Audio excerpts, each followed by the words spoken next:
Welcome to the Dental Breakdown Show. This show is where we break down issues in the dental marketplace. My name is Christian White, CEO of White & Associates Practice Consulting, Better Business, Better Dentistry. Let us introduce our guest to the podcast today, Christopher Lee. Welcome. Hi, how are you? Good, Chris. Thank you so much for taking the time to be here today. Why don't we start out today by having you tell us a little bit about yourself? So I'm a longtime science teacher at Apple Valley High School. I started in April of 1985, so I just finished up my 35th year teaching. I've been teaching physics and chemistry, and I coached boys soccer for 32 years and girls hockey for 17. And about 5 years ago, our school won a Department of Labor grant, and they put in a international fabrication lab, and I was kind of in on the beginning of that. So I switched over from teaching physics to teaching and developing curriculum in the fabrication lab that we run now.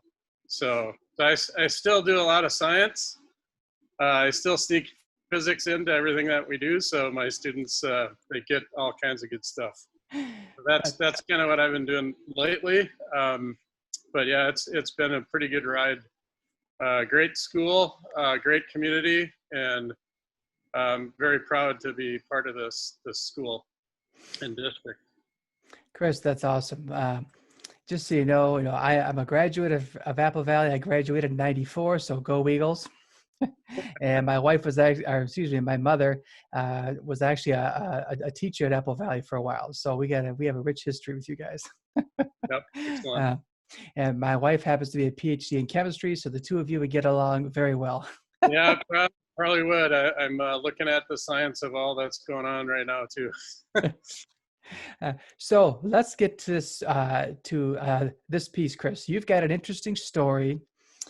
You've got a program at Apple Valley where you are producing PPE, and how did you get involved with that? How did that get started? Tell us a little bit about that. So yeah, about the middle of March, we kind of knew that we, as a school, were going to start online learning. I actually did some online learning for quite a while for the University of Phoenix, so that transition for me personally wasn't going to be too bad. But we basically went in 1 week from teaching in a physical setting to an online setting. So that was quite impressive by our staff. So I have to commend our teachers for being able to do that. And when the coronavirus started impacting the US, I actually started looking at what we could do with the Fab Lab, because we had all these machines. About half of the machines were donated by the business partners that we've developed through our STEM program, and I can talk about that in a little bit too. And the other half of the machines in the lab were part of our Department of Labor grant that we won in 2014. The lab got built in 2015. And then the grant ran for 4 years. So we just finished the grant about a year ago. And our district and our school is still funding that STEM program because it's been so successful. So that's been a really good thing to see. So I think the third week in March, I was seeing where the medical community and then assisted living centers and dentists and all those kind of areas, they couldn't get PPE. And I started looking at what we could do with our lab, and we could easily make a lot of the PPE. So, and then I got a text from the head of our STEM program, Jim Lynch, who's a biology teacher by trade too. He sent me a text on the 22nd or 23rd of March. And then my principal, Drew Mons, also texted me that he had seen and asked if it was possible for the lab to make PPE. And I replied to them both that, yeah, I'd already been looking into it. And so that was like a Saturday. I think on Sunday, I found a really good group through Slack, which is a messaging service for businesses. This group in the Czech Republic had designed, they have some of the biggest 3D printing sites in the world, and they had designed some really good face shields. So I looked at that design and thought that we could do that. So on Sunday night, instead of just messaging our principal, I just called him and said, here's kind of the plan. I'd like to look at seeing if we can get some of the material we need. He approved that. So on Monday, I drove up to Blaine. I found Sunday night a site that had the correct face shield material. It's PETG. It's a really good plastic polymer for cutting and for forming. And so the owner or the sales rep, I found them on the web through Amazon. And so then I went to their website and they had contact information. So I emailed the guy and went to bed. It was pretty late Sunday night on the 22nd of March. And he emailed me right away. So when I got up in the morning, I saw that he had emailed me. So I drove up there in Blaine and picked up 5 sheets of the PETG for cutting on our laser. And then I looked at this Pressa group in the Czech Republic. They were using PETG for 3D printing the frames. And our printers are PLA, which is a different material. So I did some test prints on Monday morning. So when I got back with the shield material, I was able to make a couple of shields. And then I posted that on Facebook, and a bunch of my former students started messaging me. One of them is a ICU doctor at Abbott Northwestern, and she came down to school on Tuesday, and I gave her those, and then she checked them. I wanted to make sure that the material could be disinfected because I didn't want to have one-time use material.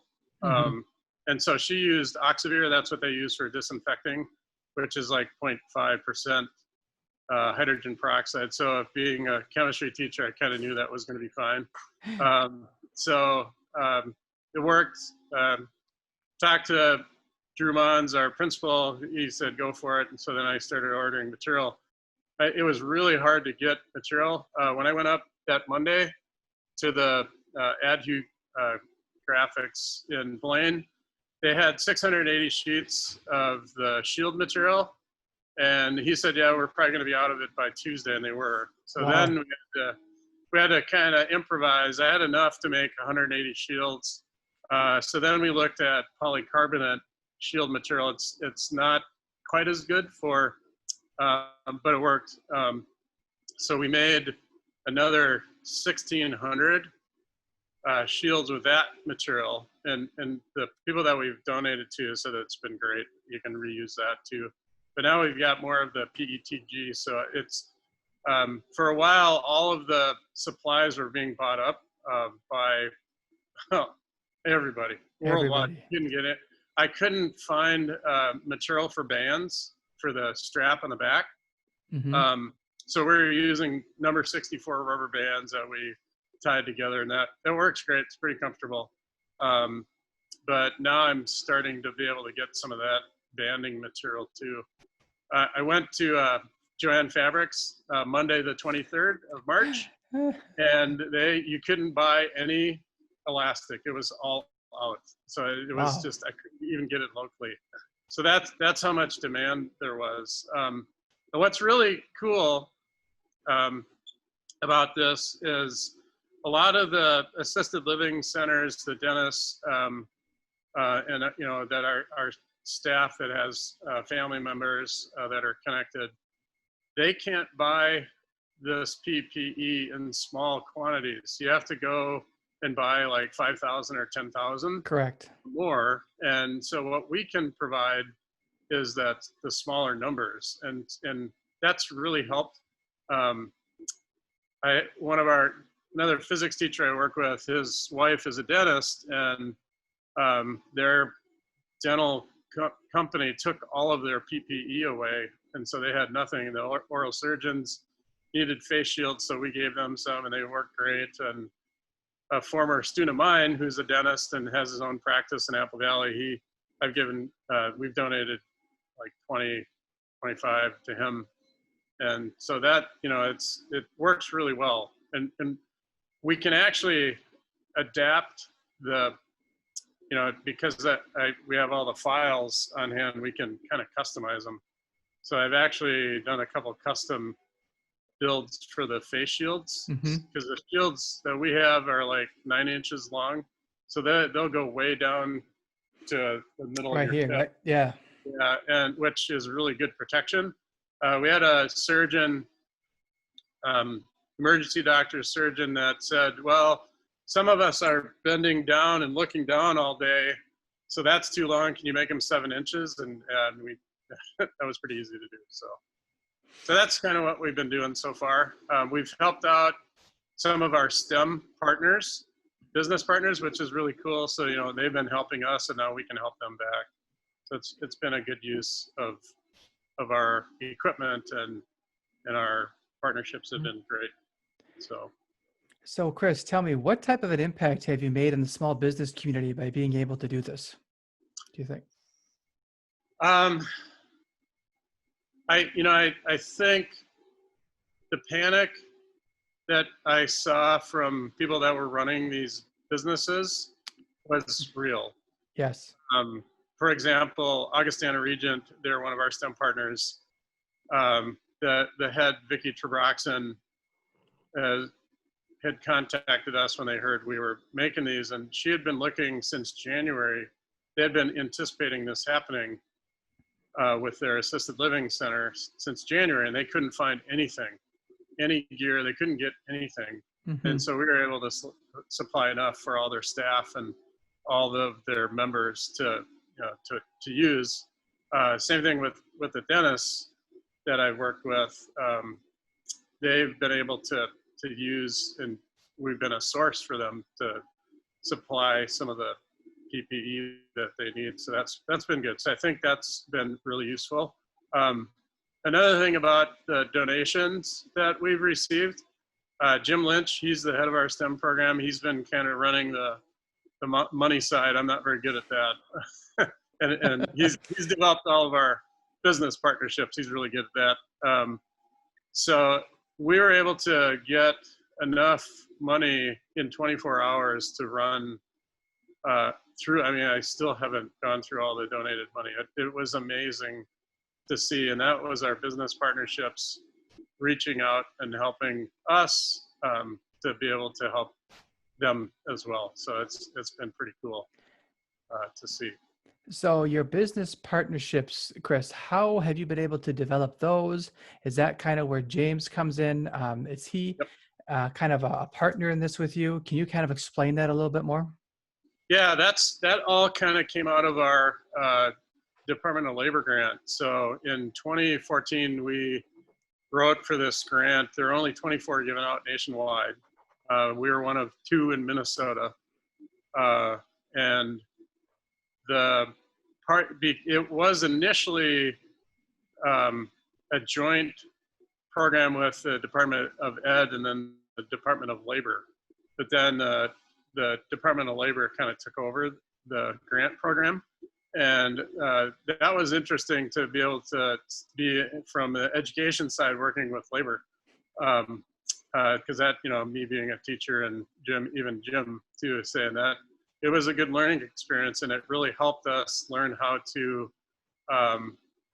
develop relationships between education and the business community. And so part of the STEM program is to, it's called E3 STEM, which is educate, explore, and employ in STEM related fields. And part of the grant, because it was Department of Labor, was to make partnerships with businesses. So that's and Jim was the head of the grant, and then I got hired in 2015. I switched over from teaching physics to running the lab and developing curriculum and developing classes that are taught out of the lab. The other role I have is I help other staff and other students learn how to integrate STEM activities into their courses. So what we're doing is really unique in the country. We are actually integrating STEM throughout our whole school and pathway. We actually have a K-12 pathway that's been developed. And so the Department of Labor really helped with us getting these connections with businesses and how to do it, and how, so we've been a pretty good model for that. We won an award from the FETC, which is Future Educational Technology Conference. It's been going on for almost 40 years, and we were the high school recipient last year, which was pretty cool. So yeah, right now we have about 35 business partnerships from everywhere, through the medical field, through STEM industrial businesses to car dealerships, everything, because STEM is really everywhere.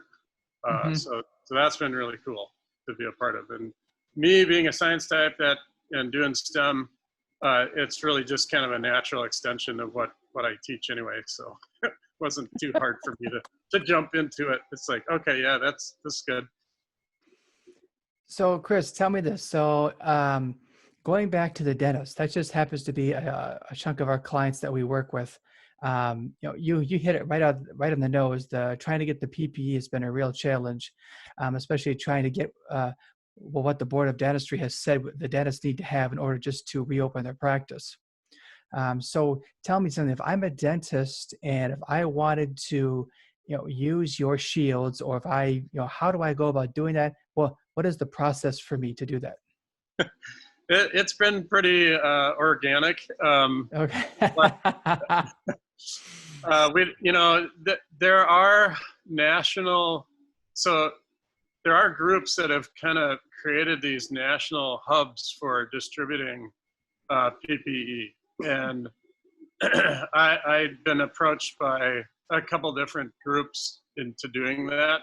But what I really wanted to focus on, and what we, the other teachers that are helping do this, we really wanted to focus on first the Apple Valley community, and then, alumni and students and former students and staff and former staff and that connection. So that's really been our focus first. And up until this week, we've had so much demand that we couldn't really keep up with it. So now we're actually getting to a point where we are starting to get a little bit ahead of the demand, which has been kind of nice. It's kind of like I can take a breath. But yeah, what we've been doing mostly is getting emails from our business partners or messaging in social media for requests. And we've been tracking, part of my job is running the machines and maintaining all the machines. And then we've been running them about 18 hours a day. We do let them kind of rest. You could speed things up too. I don't want to do that. I like to kind of make sure the machines aren't being overtaxed, because then you have more maintenance issues. But yeah, that's so we've been kind of getting a lot of our information on requests that way, through emails and social media and stuff like that. Eventually, I'll probably tap in, if we have extra PPE to distribute, I'll probably tap into these national centers that are distributing stuff. But we wanted to focus local first, because Understood. That's with our business partners and our STEM program. We wanted to help out here and and with school getting done, and then only 2 months away, we're gonna try to open again. There's probably going to be a real need for face shields in our school district, and Yep. we already have everything all set up for printing and assembling. So once we can get students back in there, I think that's going to be a real good part of it. The other issue I'm seeing too, I just saw in the New York Times, there was an article that they compared face masks to face shields, and actually face shields are better to wear than face masks because they do about the same amount of protection. When you're wearing a face mask, and I'm wearing them all the time, you're always readjusting the face mask and your ears hurt and True. stuff like that. The face shields are so comfortable that when you put them on, you don't need to touch them. Mm-hmm. So you don't have as many issues with getting stuff around your face. So we've actually given face shields to some of our food service workers that are preparing meals for students. We're Apple Valley is one of the sites in the district. We've been distributing about, I think 5,000 to 10,000 meals a week just from our high school for the families in our community. So, and that's happening throughout the whole district too. So it's pretty cool to see. And so we're helping with face shields for that. So I don't really see this need going away for a while. It's kind of calmed down a little bit, which is good. The face shields that are being mass produced, a lot of times from the doctors and dentists, we hear that they collapse onto their face because the frames are made out of foam. And Okay. the foam absorbs sweat. So then Yes, the it does. foam material breaks down. These shields set off from your face so that you can wear an N95 mask underneath it. So like the medical doctors and the oral surgeons that I've been giving them to really like them because they can still wear all the other protective gear underneath and still see. I gave 60 to a former student that's a radiologist, and she texted me, she says, these are just amazing. I can actually see what I'm doing now because the ones that she had, as soon as they disinfect them, they fog up. They fog up. But, yeah, it's shielded. So the group that designed these, Pressa, they're out of the Czech Republic, they really did their homework. They worked with dentists and doctors and nurses to design a really good product. So I'm glad I did the research to get it right because they've been very, very well made. So that's cool. The Dental Breakdown Show, sponsored by White & Associates Practice Consulting. Better business, better dentistry. They are a practice management consulting firm for dentists and other healthcare-related businesses. Their sole purpose is to implement proven strategies through online and in-practice visits and result in the personal and professional success of the dentist and his or her team. Hi, my name is Chris Lee. I'm a science teacher and the fabrication lab coordinator at Apple Valley High School. The Fab Lab is making PPE for the Apple Valley community that cannot get these materials. The gear we have developed has been a huge hit in our community. To inquire about requests for PPE or to donate to this cause, contact the high school at 952-431-8200 or email me at christopher.lee@district196.org. So Chris, tell us a little bit about how your program has had a huge impact on the students at Apple Valley High School. What has it done for them? How have they benefited?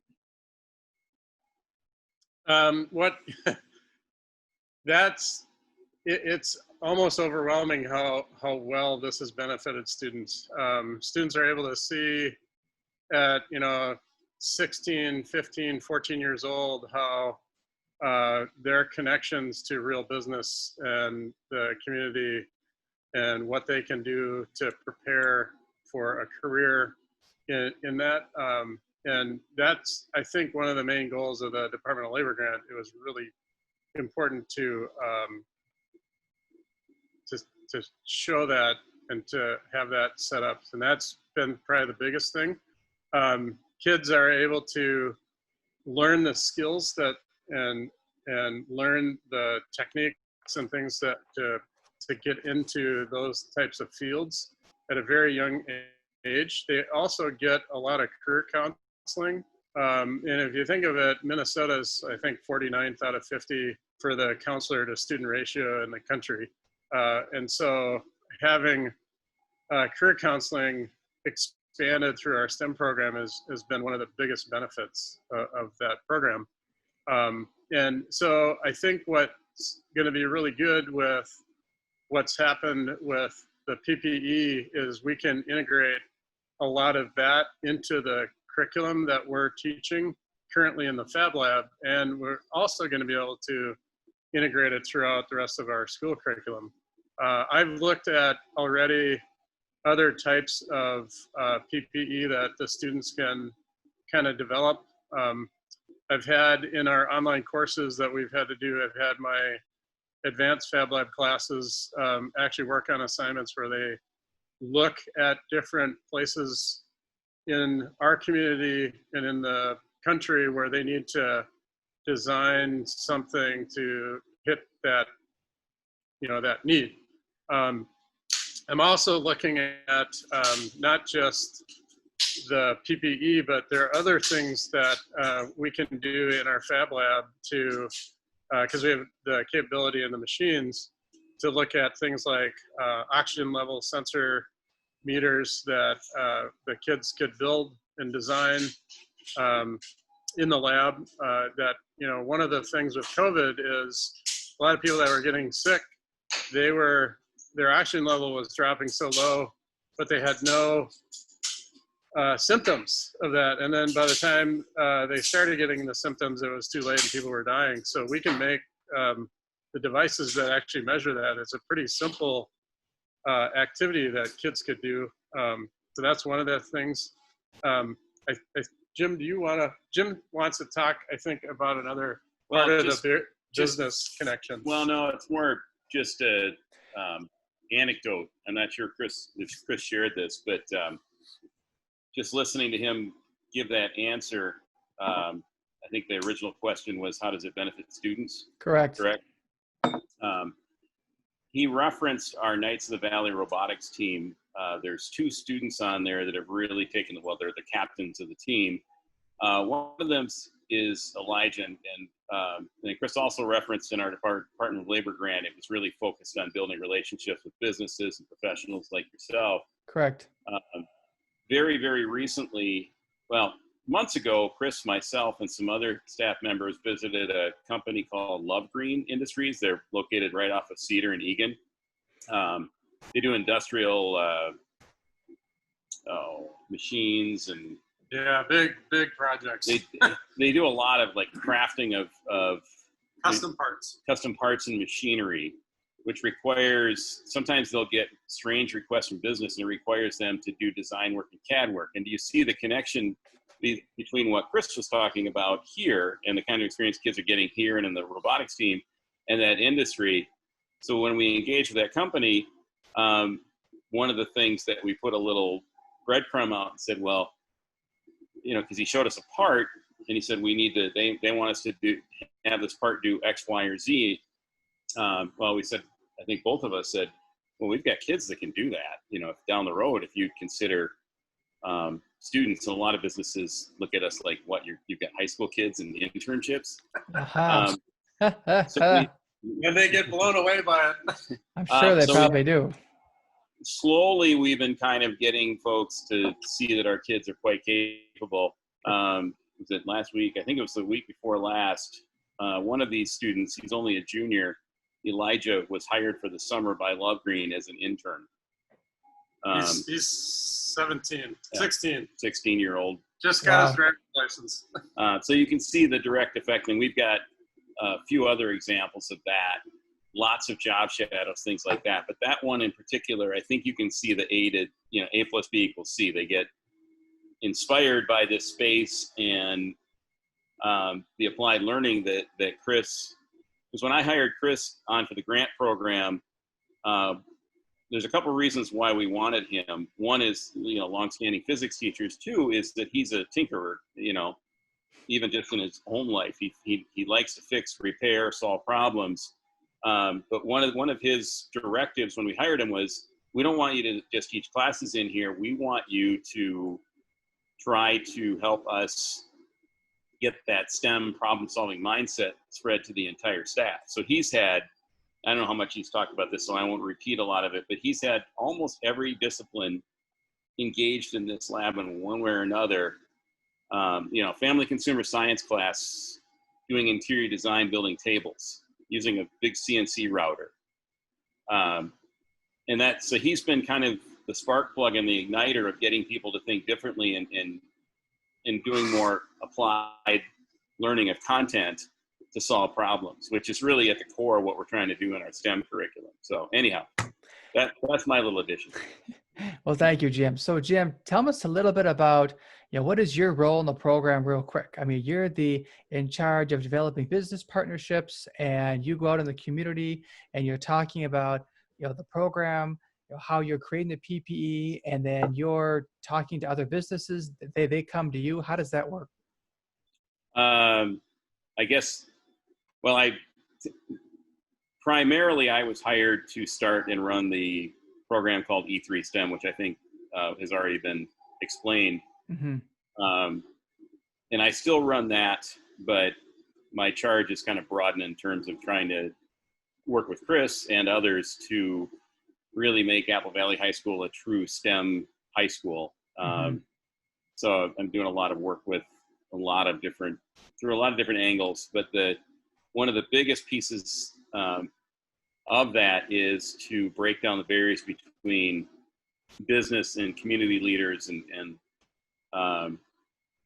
try to open up those pathways between the two, because we've been siloed. And that, honestly, for our population of students, it's good for all students, but we have a lot of students that are come from households where they don't have professionals like yourself or us or whatever. Right. It's incredibly valuable for them to get out and be exposed and experience those different professional fields, because they don't even know what they don't know. They don't know, all the different career field possibilities. Like Elijah going to the Love Green. Mm-hmm. He had no idea until he, got exposed to that he could actually make a career out of doing the kind of work that he was already becoming passionate about here, Mm-hmm. So I do quite a bit of business development, utilizing, honestly, all kinds of connections, using connections to build more connections, just like, you would do in professional networking. Correct. I have no doubt engaging somebody like you will help us engage with other dentists and other professionals that'll ultimately help our kids get exposed and experience with careers. That has been probably one of the most powerful pieces when we get our kids with caring professionals, to get them exposed to careers. We've had professionals involved in that career counseling mentoring role. Mm-hmm. Now we're doing it more virtually, which is actually sort of an aha moment for us, because it's so much easier for you and for the kids to engage. Correct. Tomorrow I have a young man who's actually doing a Zoom meeting with a orthopedic surgeon who's going into his residency, I think, or fellowship, I forget. But anyhow, that's the kind of thing that we are trying to do more and more of, and it ties in kind of that career counseling, career exploration piece. So I don't know if that was long-winded, but did that answer your question? That did. That was awesome. Thank you for that information. That's great. Just the more people can understand about your program and what you're trying to do, the better it is for you, and the better it is for the small business owner as well. If they can, obviously, if you can partner together, that's going to be a huge addition for everyone. Yeah, we really look for win-wins. So Chris, it's kind of interesting. Your program, you create the PPE. You're becoming a huge, providing a huge service and a value in the community. And it sounds like you're starting in Apple Valley, but you're starting to kind of branch out as people come to you or find out about what it is that you do and have a need for what it is that you're doing, this PPE, because they just can't get their hands on it. And on top of all of that, you've got the kids involved. So it's a business community to student type of relationship piece. So it's really, it's really like, Jim just, it's a win-win and a win. Yeah, it really has been good. It's, teaching science, it's been a really good path for me. And, there's ways that you can always excite kids when you teach them science. And teaching through the Fab Lab is like doing science on steroids, essentially. It is, I've seen almost any kid, any adult, their first reaction when they come into the lab is their jaw drops. The adults, I wish I had this when I was a kid. Yeah, right. Well, you're too old. It wasn't invented yet. Yeah. The kids look at it and see that everybody has something that they're good at. They all have different intelligences. And what's so cool about the Fab Lab is that it brings out your expertise. So it's been pretty rare that I haven't seen kids and adults not be excited to come in and learn. And they don't really even think of it as learning. It's kind of, they're playing. And, a lot of times you get a lot more learning when you don't think it's learning. And when it's playing, the learning goes pretty deep. One other thing I was going to mention is that the students that come in here and use the space, they forget about time. The bell, when our formal classes that meet, when the bell rings, it's like, oh crap, we got to leave. Nice. So that's been kind of fun to see. You don't always get that in other core classes that you teach. No. A lot of times they'll be waiting at the door, like for the bell to ring and then to rush out.